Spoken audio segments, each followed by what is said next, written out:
Dice la palabra del Señor: no os conforméis a este siglo, sino transformados por medio de la renovación de vuestro entendimiento, para que comprobéis cuál sea la buena voluntad de Dios, agradable y perfecta. Oremos.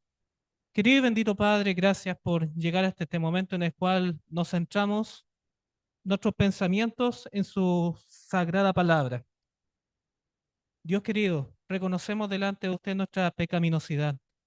Reconocemos que en nosotros no hay virtud alguna que nos permita comprender un mensaje tan maravilloso. Eh, Usted es un Dios santo que vive en una altura inaccesible para la mente y los pensamientos y el sentir humano. Pero gracias porque a través de la palabra hecha carne, a través de nuestro Señor Jesucristo, usted accedió hasta nosotros. Y hoy día tenemos la posibilidad, por la regeneración que usted ofrece a aquellos que humildemente se confiesan delante de usted, a ser levantados, renovados y tener un acceso seguro ante su presencia. Y gracias porque a través de esta palabra preciosa encontramos un mensaje atemporal, un mensaje que trasciende los siglos y que más el apóstol Pablo nos invita a no conformarse con la idea de este siglo, y particularmente la cual estamos viviendo hoy día, siglo XXI, y con todo aquello que implica.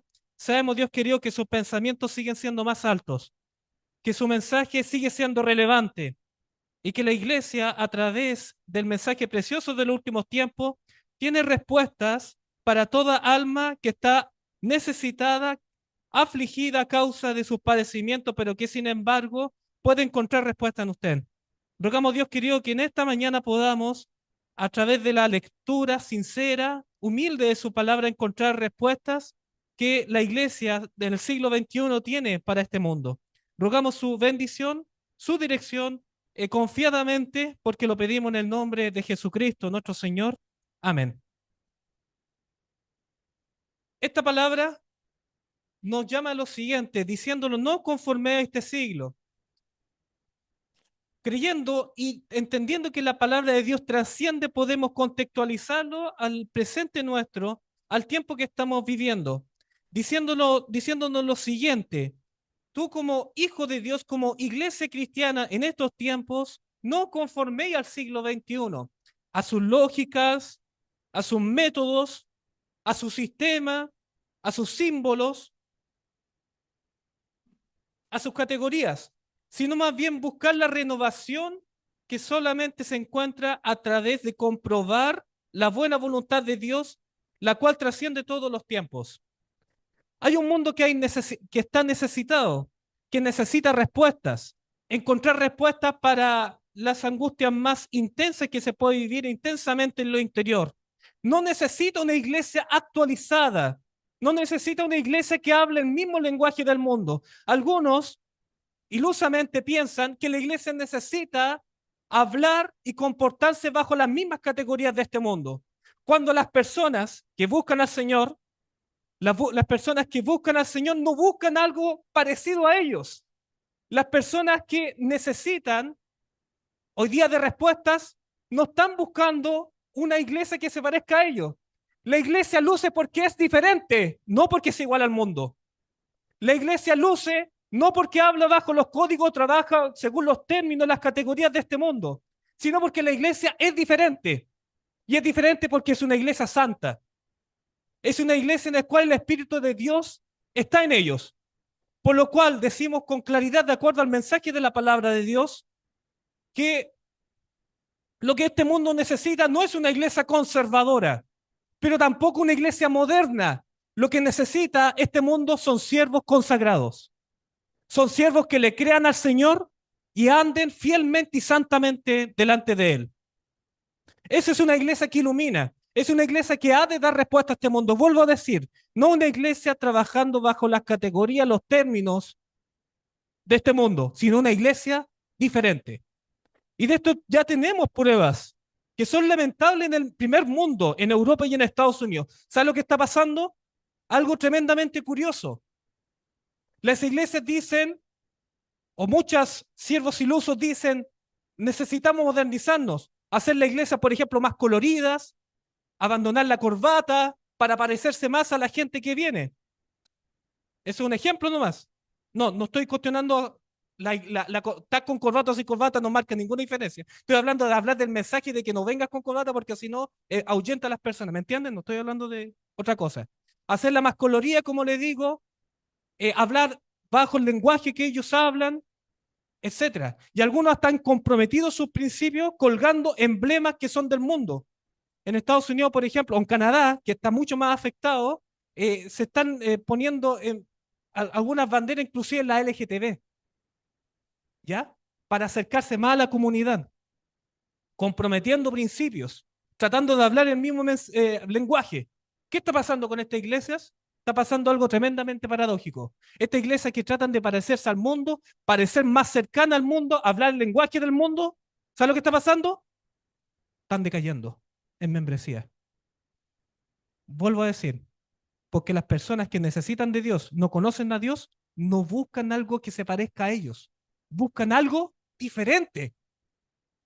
Y está pasando algo paradójico. Las iglesias conservadoras están creciendo. Las iglesias que no comprometen los principios, las iglesias que tienen una idea clara con respecto al matrimonio, a la familia, a la sexualidad, y dicen claramente de acuerdo a lo que dice la palabra de Dios, no comprometiendo sus principios y también su estilo, la música tranquila, ¿no es cierto? Himnos espirituales, y esa iglesia que está pasando, están creciendo en el primer mundo, en Europa y en Norteamérica. Entonces, algo paradójico está pasando. Tenemos que centrar nuevamente nuestros pensamientos a las enseñanzas de la palabra de Dios. Nuevamente, el mundo no necesita una iglesia conservadora, tampoco necesita una iglesia modernizada. El mundo necesita líderes consagrados, líderes santos, líderes cercanos al Señor. Y es que las palabras de Pablo justamente nos resuenan cuando nos dice estas palabras.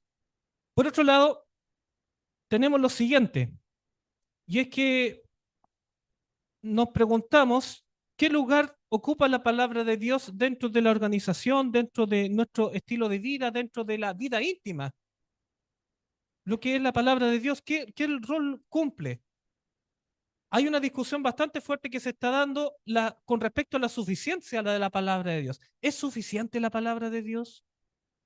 ¿Es suficiente para levantar una iglesia poderosa y exitosa? ¿Tenemos que agregarle elementos? ¿Tenemos que contextualizarlo a la modernidad de este mundo? ¿O es suficiente en sí mismo? Necesitamos agregar otro elemento, inclusive milagrosos, porque hay otro tipo de pensamiento que también es bastante peligroso de tratar de comprobar la verdad a través de lo que son las señales. Si realmente, por ejemplo, partiendo desde lo más básico, si esto me hace sentir bien, entonces debe venir del Señor. Porque si me hace sentir mal, puede que sea, ¿no es cierto?, no del Señor. O sea, coloco como regla de juicio no la palabra, sino mi sentir. O guiándolo más allá, inclusive, si esto trae sanidad, si hay milagro, viene del Señor.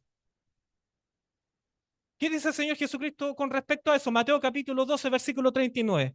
Y respondió y les dijo, Jesús, la generación mala y adúltera demanda señal. Pero señal no le será dada, sino la señal del profeta Jonás. Esto es un mensaje en sí mismo, por supuesto, porque el mensaje del profeta Jonás tiene que ver con el ministerio de Cristo, el cual murió, ¿cierto? Estuvo muerto 3 días, como Jonás estuvo 3 días en el vientre del pez y resucitó un tercer día. La única señal que requiere la iglesia es el mensaje de las palabras de Jesucristo. Es el único mensaje suficiente y poderoso y es central en las escrituras para levantar una iglesia y para dar una respuesta satisfactoria a este mundo, no otra cosa. Segundo Timoteo capítulo 3, versículos 16 y 17, que muy conocido, nos dice, toda escritura, la palabra de Dios en su conjunto es inspirada por Dios y útil, y aún en este siglo, útil para enseñar, para redarguir, para corregir, para instruir en justicia, a fin de que el hombre de Dios sea perfecto, enteramente preparado para toda buena obra. Enteramente, imagine, enteramente preparado para toda buena obra, no casi toda. La palabra de Dios es suficiente en sí misma para preparar a un pueblo valiente y eficiente para dar un mensaje certero a este mundo, según la misma palabra. Por eso es una palabra autocontenida, porque se defiende solita y porque solita misma tiene todos los elementos necesarios para que el hombre de Dios sea perfecto, enteramente preparado para toda buena obra. Aquí podemos hablar con respecto a la naturaleza de cómo nos llegó la palabra de Dios hasta nosotros. Nos podemos hacer la siguiente pregunta. ¿La palabra de Dios, la Biblia, fue dictada por Dios? ¿La palabra de Dios o la palabra de Dios fue inspirada? ¿O la palabra de Dios es una producción humana? Usted puede ver aquí un extremo. Un extremo es que fue dictada por Dios. O sea, la gente humana aquí no corrió, solamente el profeta escuchó unas palabras y él solamente fue como un secretario. Entonces no hay lenguaje ahí, humano. El otro extremo es que la palabra de Dios es una producción humana, afecta a la cultura por la cual fue escrita. Y la postura que tiene la iglesia es que la palabra de Dios fue inspirada. Inspirada. Lo que dice la palabra de Dios en Primera de Pedro, capítulo 1, versículos 20 y 21 nos dice, entendiendo primero esto, que ninguna profecía de las Escrituras es de interpretación privada, porque nunca la profecía fue traída por voluntad humana, sino que los santos hombres de Dios hablaron. ¿Quién habló? El profeta. Son palabras escritas bajo el lenguaje del profeta, siendo, y aquí está la clave, siendo inspirado por el Espíritu Santo. Entonces, lo que nosotros vemos que la naturaleza de cómo nos llegó la palabra de Dios, la naturaleza de la palabra es de un fenómeno de inspiración, en el cual hay una intervención o una colaboración entre el agente humano y el agente divino. El agente humano tiene un contexto en el cual a través de sus propias palabras escribió, pero siendo inspirado por Dios, por lo cual el pensamiento es divino y por lo cual la palabra es de Dios. 1 Corintios capítulo 2, versículo 13 nos dice, lo cual también hablamos no con palabras enseñadas por sabiduría humana, sino con las que enseña el Espíritu, acomodando lo espiritual a lo espiritual. Entonces, la naturaleza de la palabra es de inspiración divina. Por lo cual, hay una colaboración entre el agente humano y el agente divino, dirigido por el Espíritu de Dios, el cual no se equivoca y plasma a través de las palabras humanas principios que son eternos, principios que son infalibles, principios que son consistentes en toda la escritura y que son consistentes y confiables durante toda la historia de la humanidad. Porque hay un pensamiento maestro, que es el Espíritu Santo, para mantener justamente esta coherencia y que trae cumplimiento a cada una de las promesas, a aquellos que se atienen a las condiciones que presenta la palabra del Señor. Entonces la palabra de Dios fue inspirada, no es de producción humana, la cual necesita ser revisada. No, es una inspiración atemporal que transciende los siglos con principios eternos, la cual se autodefine. Y lo podemos ver de la siguiente forma, que cuando uno no entiende algo de la palabra de Dios, es muy útil estudiar historia, es muy útil entender el pensamiento de aquellos tiempos, arqueología, pero que sin embargo, de acuerdo al método de interpretación que nosotros adoptamos, el principio de interpretación adoptado por la Iglesia Adventista del Séptimo Día es el método histórico-gramatical. ¿Qué significa el método histórico-gramatical y en qué contrasta con otros métodos de estudio? Bueno, gran parte de la cristiandad o las escuelas teológicas trabajan con otros métodos que el método crítico, el cual constantemente revisan y contextualizan el texto bíblico. ¿Por qué? Dado que, por ejemplo, el apóstol Pablo vivió hace 2000 años atrás, está su mente afectada por ejemplo, el machismo, por lo cual plasmó en sus palabras pensamientos machistas, ¿me entiendes? Ese es el método crítico. Entonces trata de contextualizar, entonces lo que hay que rescatar de Pablo son los principios atrás, media así nebuloso, de principios que quizás pueden ser eternos, y podemos aplicar hoy día siglo XXI, que la sociedad es muy distinta de los tiempos de Moisés, los tiempos de Jeremías, etcétera.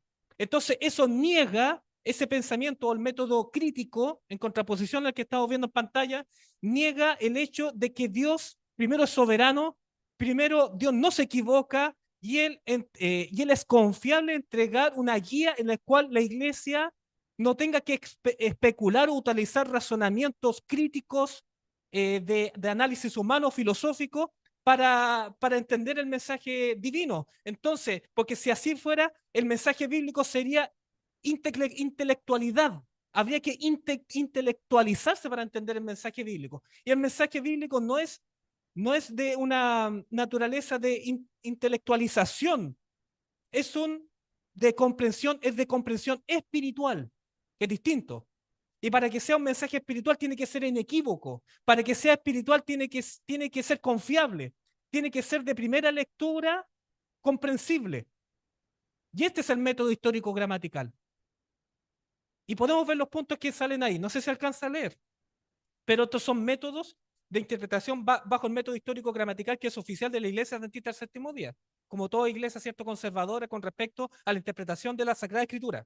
El primero, ¿cómo se debe acercarse y leerse la palabra de Dios? Sentido natural y obvio del texto, identificando expresiones, palabras claves, formas verbal, lenguaje literario aplicado. Básicamente sea sincero en lo que está leyendo. Si está diciendo amarillo, es porque es amarillo. Si blanco, negro y así. Es la primera regla de la hermenéutica, que es la hermenéutica, la ciencia o el arte de la interpretación de los textos, en este caso hermenéutica bíblica de los textos sagrados. El segundo, contexto literario inmediato, selección de perícopa. ¿Qué significa selección de perícopa? ¿Tiene problemas con un texto bíblico? Lea los versículos anteriores y lea los versículos posteriores. Se va a llevar una grata sorpresa. El mismo profeta, el mismo escritor bíblico se encarga de explicar por qué está diciendo lo que está diciendo. Una selección completa de un texto bíblico, no solamente quedarse con un versículo. Tercero, contexto literario del libro. El libro en sí, el autor mismo tiene, ¿no es cierto?, un sentir. A quién va dirigido, propósito del autor, etcétera. Cuatro, pensamientos del autor del mismo libro y otros libros de su autoría, relación de textos similares, o como dice un texto de Jeremías o Ezequiel, no recuerdo dónde dice que uno tiene que buscar la palabra de Dios. Esto es un método que se le revela al profeta, dice, juntando texto con texto, un poquito aquí y un poquito allá. Ese es un método, no es poesía, él está siendo inspirado para entregar un método que tiene que ver con hacer una interrelación de los textos bíblicos en diferentes partes de la escritura. Y que para hacer doctrina se requiere buscar exhaustivamente todos los textos bíblicos que hablen del mismo tema. Si usted quiere saber de la muerte, ¿se puede quedar solamente con un texto de Mateo? No, tiene que ir, pasearse por toda la Biblia, todos los textos que hablen de la muerte para tener una idea integral de la doctrina de la muerte. ¿Entiende? Y aquí vamos a ver lo siguiente. Vamos a hacer el ejercicio justamente o ver evidencias de cómo se ha ido pervirtiendo el mensaje de la palabra de Dios para acomodarlo a la necesidad de identificarse con este mundo. Por ejemplo, lo que es sentido de familia, lo que es el sentido del matrimonio, bíblicamente establecido como una entidad, un pacto que contraen un varón y una mujer. La palabra de Dios es clara al respecto. El Señor creó a varones y a mujeres, y por tanto el varón dejará a su padre y a su madre, y tomará a su mujer, y serán ellos una sola carne. Este es el sentido más sagrado, básico, de lo que es el sagrado vínculo matrimonial, que está dado por un varón y una mujer. ¿Y cómo funciona, cómo se establece justamente este vínculo y cómo se desarrolla? A través de roles que vemos nosotros en las escrituras. ¿Correcto? Lo vamos a ver un poquito más adelante aquello. Pero se está haciendo una afrenta con respecto a ella. La preocupación no es con respecto al mundo. Esa no es la preocupación. La preocupación es cómo algunas iglesias, muchas, mejor dicho, tratan justamente de acomodarse para hacer calzar los valores de este mundo para supuestamente atraer personas a Cristo. Lo que está haciendo esa iglesia no es un acceso al cielo. Lo que están haciendo esa iglesia es un agujero negro que lleva a la perdición, porque insisten en el pecado, insisten en un mensaje distinto a lo que se entrega en la Escritura, pero con un engaño que es el siguiente: acomodar la palabra de Dios a cosas que no dice. Por ejemplo, uno categóricamente ve en Romanos capítulo 1, versículos 26 y 27, lo pueden buscar en sus Biblias, aquí está también proyectado. Entre otros textos bíblicos se hace una indicación directa con respecto a lo perverso que es la homosexualidad, ¿ok? A lo perverso delante de los ojos del Señor, que es la homosexualidad, de acuerdo a la palabra del Señor, diciendo: por esto Dios los entregó a pasiones vergonzosas, pues aún sus mujeres cambiaron el uso natural por el que es contra naturaleza. Y de igual modo también los hombres, dejando el uso natural de la mujer, se encendieron en su lasciva unos con otros, cometiendo hechos vergonzosos, hombres con hombres, y recibiendo en sí mismo la retribución debida a su extravío. Esto es solamente un texto de prueba que nos habla de aquello.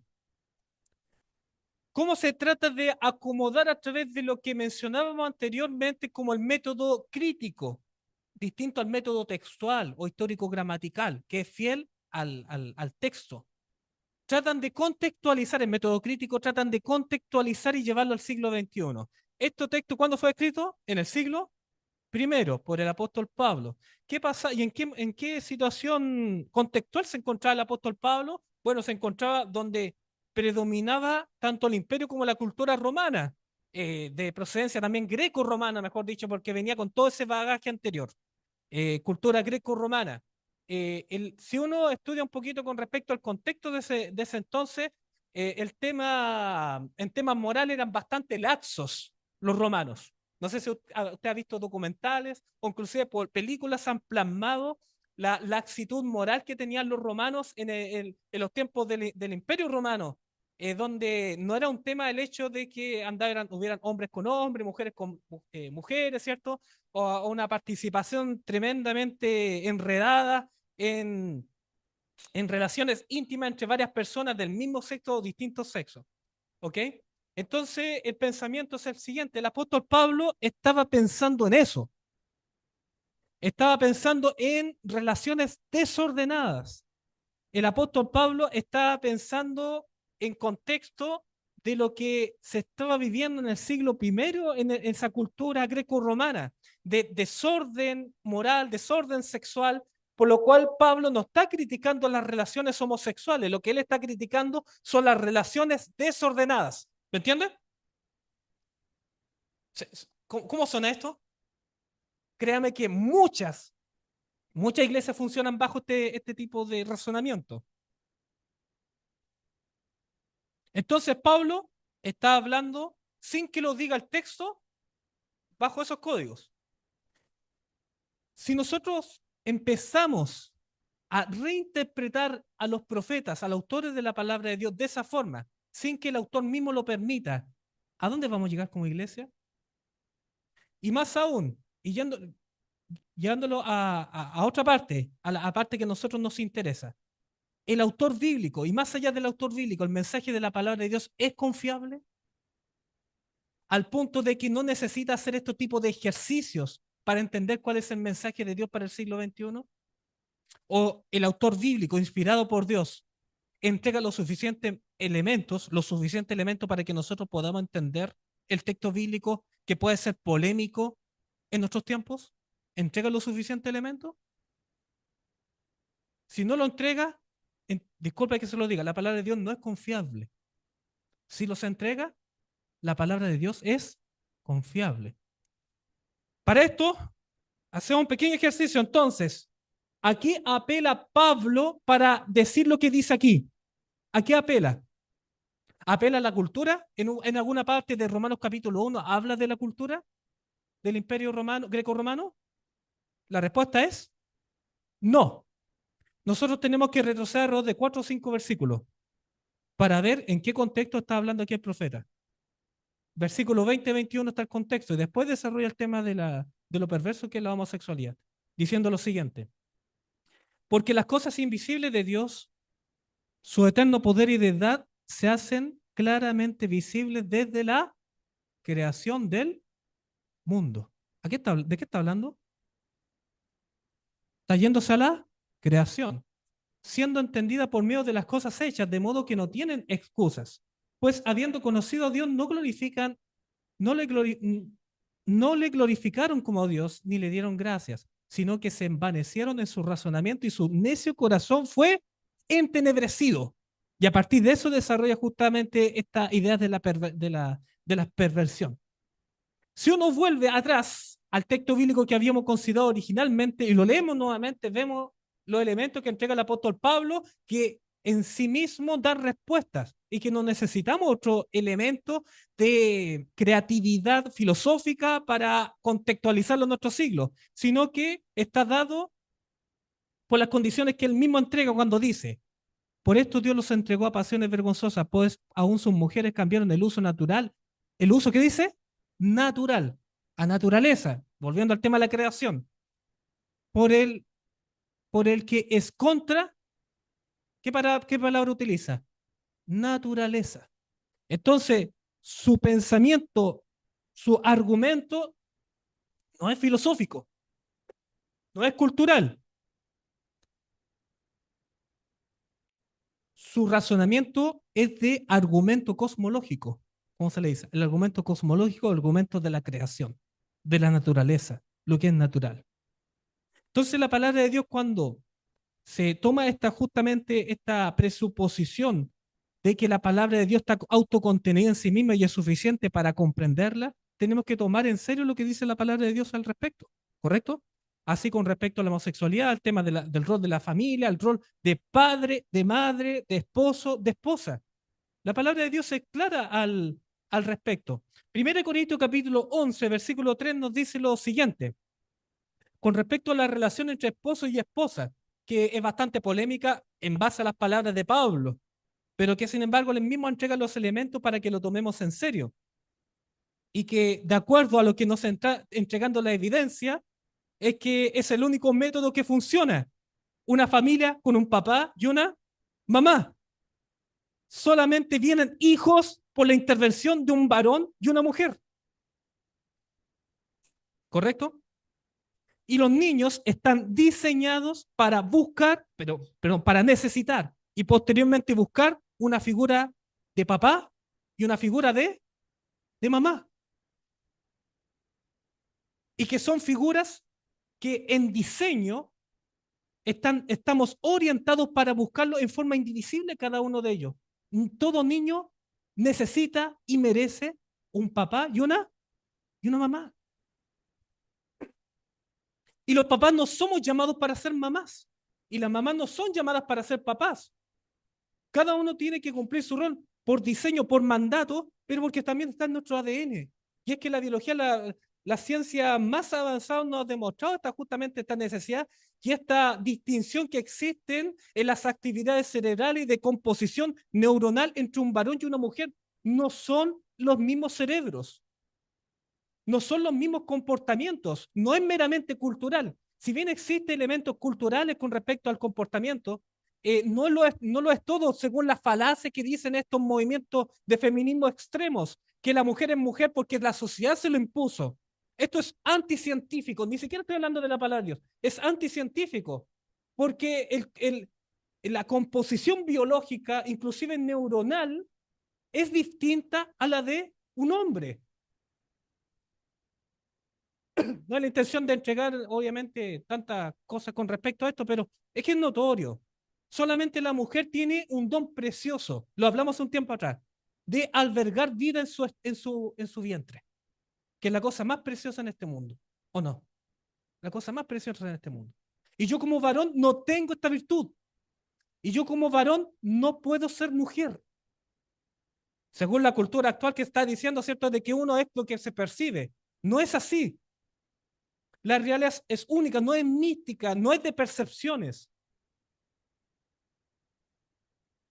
Aquí hay mucho en esta filosofía que supuestamente son ateas, la de feminismo extremo, ¿cierto?, de todas estas, son tremendamente misticistas, porque separan lo que es lo concreto, lo material, lo fáctico, de una cosa de percepciones, como si existiera en otra dimensión. Como que si un varón puede decir, me siento mujer, pero ¿dónde te sientes mujer? Porque tu ADN grita que tú eres un varón. Tu cuerpo tiene testículos. Todo da testimonio de que eres un varón. Y si tú me dices que te percibes como mujer, entonces, ¿dónde está ese percibimiento? La única forma que tiene que existir en un espacio místico, un espacio extracorpóreo. ¿Existe tal cosa científicamente? No existe. Y nosotros como adventistas sabemos que nosotros no tenemos, no tenemos inmortalidad del alma. Nosotros no tenemos alma, nosotros somos un alma. Espíritu, que es el carácter, y el cuerpo. Y no se pueden separar. Pero aquí está la palabra de Dios que nos habla y nos reafirma al respecto. Diciendo lo siguiente con respecto a los roles. Puede decir los tradicionales, puede decir lo que quiera, pero son de acuerdo a la palabra del Señor. ¿Y qué nos dice? Quizás puede sonar un poquito controversial en estos tiempos, pero sujeto a la palabra de Dios estamos en un camino seguro. Pero quiero que sepáis que Cristo es la cabeza de todo varón y el varón es la cabeza de la mujer y Dios la cabeza de Cristo. ¿Cómo toma usted estas palabras? Amén, dicen amén. Bien. La palabra de Dios entrega respuestas que son tremendamente satisfactorias. Si leemos bien, vamos encontrando con una preciosa sorpresa aquí. ¿Quién es el varón de la mujer? De acuerdo a la palabra de Dios, el varón. Pero continúa el texto, no termina, porque aquí entrega el punto clave para comprender bien este tema de ser cabeza. Y ser cabeza no es ser jefe, no, Paul, no es ser jefe. Es otra cosa que lo que vamos a ver acá, que es precioso el mensaje que hay detrás de todo esto. Dice, y Dios es la cabeza de Cristo. ¿Quién es la cabeza de Cristo? Dios. Partamos con algunas preguntas. ¿Cristo, Jesús, es Dios?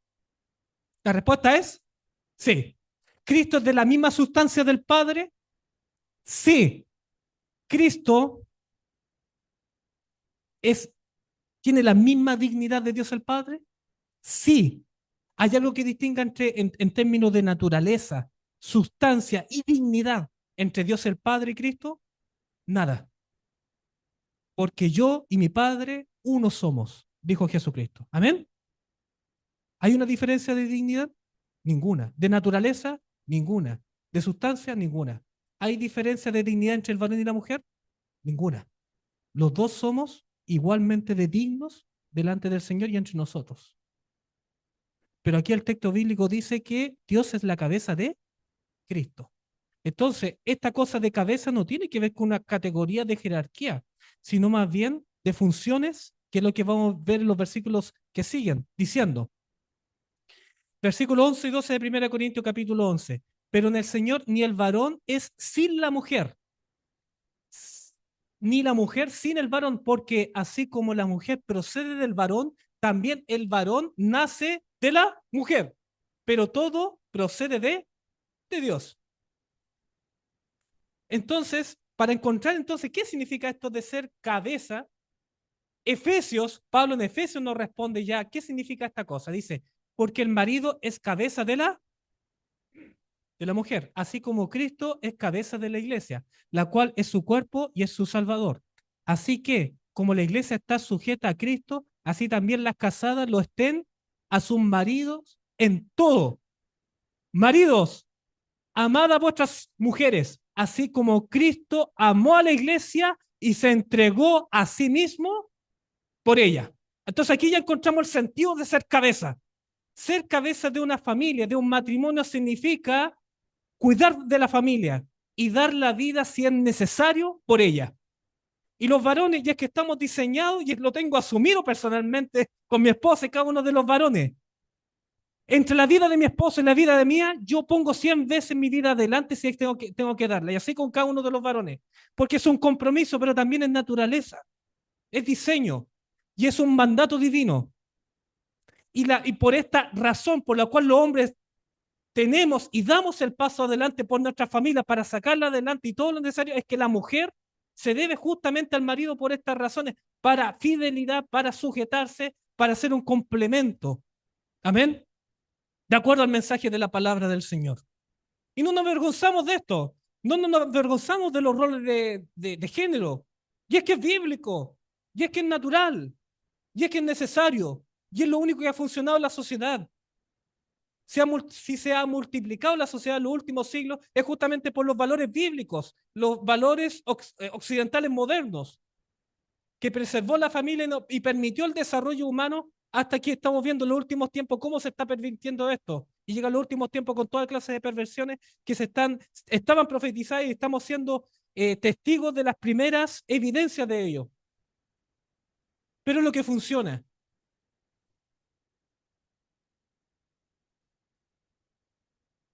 Aquí también nos habla con respecto al liderazgo del varón con respecto a la iglesia y de la mujer al respecto también. Porque otro texto que ha sido polémico y sujeto a revisiones distinto al método que adoptamos como iglesia oficialmente es, por ejemplo, lo que dice 1 Timoteo capítulo 2, versículo 12. ¿Qué dice este texto? De esto habíamos hablado hace un mes atrás más o menos con respecto al tema del obispado. ¿Qué dice? Porque no permito a la mujer enseñar ni ejercer dominio sobre el hombre. ¿Qué significa esto? Bueno, habíamos hecho un estudio al respecto y no está hablando de toda enseñanza, está hablando de una enseñanza particular. Porque el autor bíblico contextualiza en qué sentido dice estas palabras. Nos dice que la mujer no debe enseñar a los varones. Está hablando de un contexto muy específico, pero lo entrega el texto bíblico, no nosotros. Nosotros no tenemos por qué colocarle suposiciones culturales o inclusive en la modernidad, cómo podemos rescatar un principio que fue escrito hace 20 siglos atrás. No, lo que tenemos que hacer es ser honestos con el texto bíblico. También sirve revisar las palabras originales con las cuales fue escrita. Cuando dice el apóstol Pablo, no permito a la mujer enseñar, utiliza una palabra, un verbo de griego koiné que es didastikein, del cual viene la palabra didáctico. ¿Qué significa didáctico? Enseñar, ¿ya? Pero en la Biblia hay varias palabras en griego que habla de enseñanza. Y Pablo utiliza la palabra didastikein solamente en un contexto, que es el contexto del cual está hablando aquí Pablo. ¿Cuál es la siguiente vez que utiliza el apóstol Pablo la palabra didáctico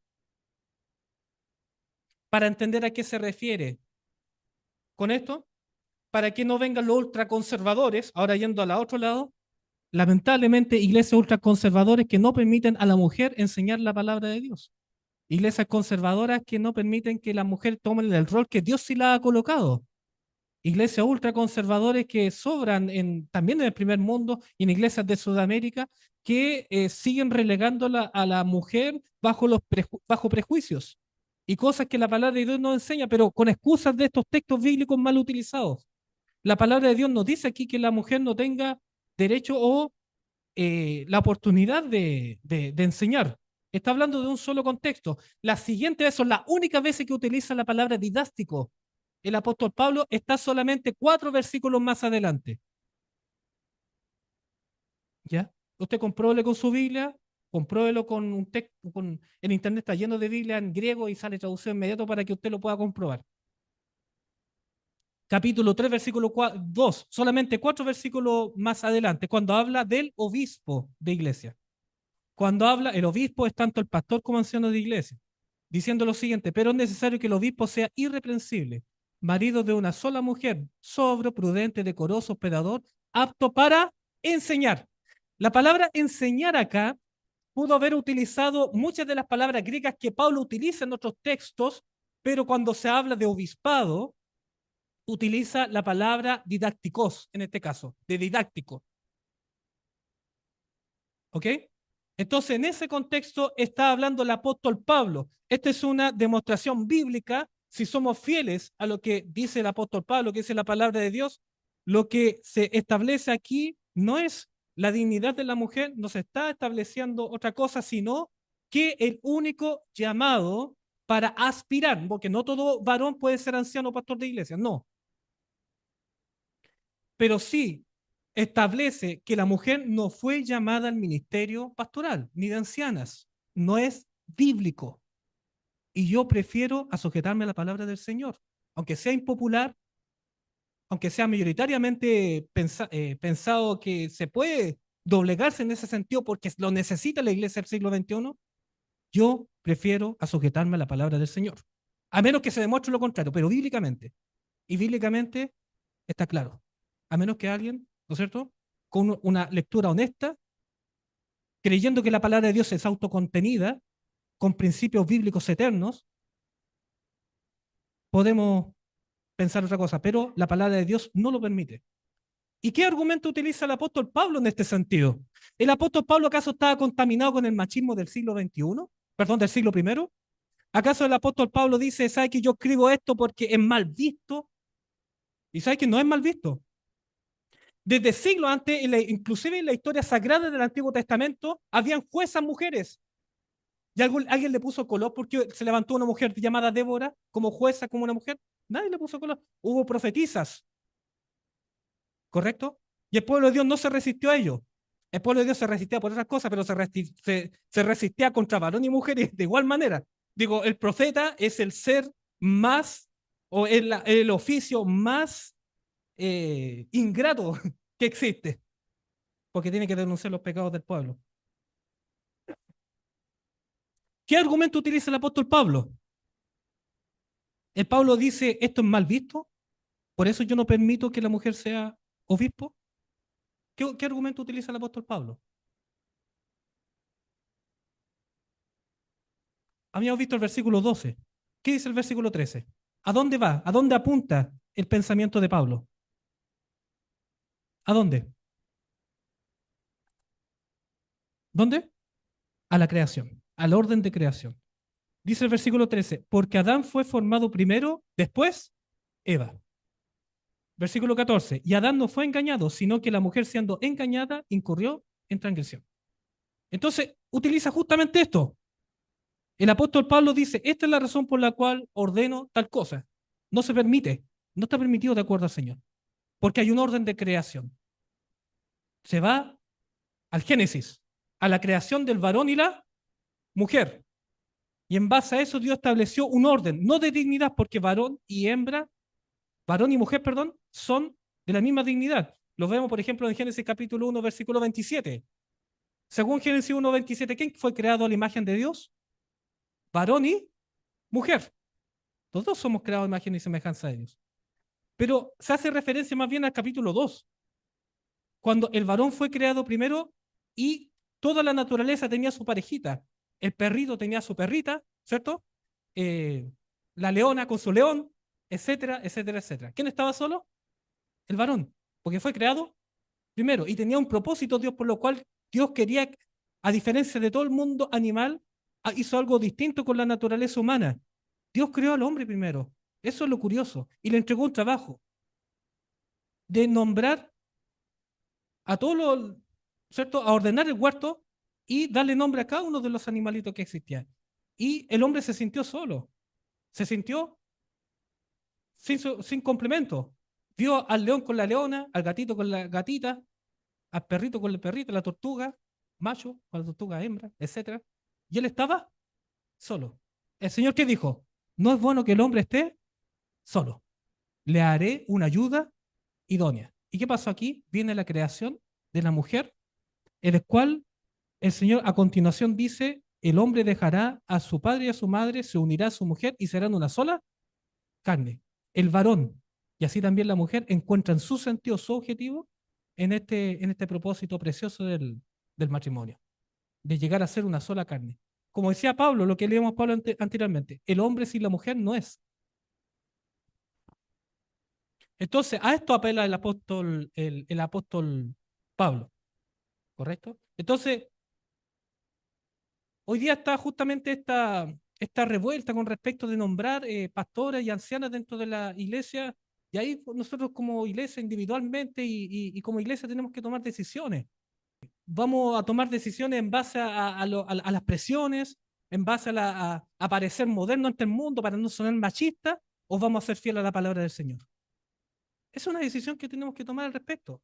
Y si alguien tiene algo que agregar al respecto, demuéstralo bíblicamente. Pero es que la palabra de Dios es clara al respecto. Y nuestro director de Conquistadores nos comprometió con fidelidad a la Biblia.